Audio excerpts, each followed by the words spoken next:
સશક્ત નારી મેળાનો ભવ્ય પ્રારંભ, ગૌમાતાની મૂર્તિનું અનાવરણ, વાવ થરાદ.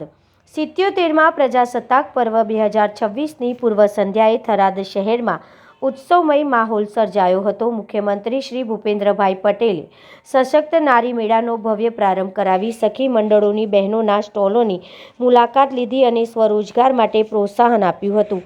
આ પ્રસંગે વિધાનસભાના અધ્યક્ષ શ્રી શંકરભાઈ ચૌધરી, રાજ્યમંત્રી શ્રી સ્વરૂપજી ઠાકોર સહિત અધિકારીઓ હાજર રહ્યા હતા. તે સાથે થરાદ 4 રસ્તા ખાતે ગૌમાતાની ભવ્ય મૂર્તિનું વૈદિક વિધિ સાથે અનાવરણ કરવામાં આવ્યું, જેમાં ભજન, કીર્તન અને પ્રસાદ વિતરણ યોજાયું. આ બંને કાર્યક્રમોમાંથી શહેરમાં દેશભક્તિ અને સામાજિક સેવા ભાવનાનો સુંદર माहौल જોવા મળ્યો. रिपोर्टर सिद्धराज सिंह, वाव थराद. देश और प्रदेश की खबरों के लिए अभी सब्सक्राइब कीजिए इंडिया टीवी लाइव, साथ ही बेल आइकन को दबाना बिल्कुल ना भूलें, जिससे सबसे पहले खबर आप तक पहुंच सके.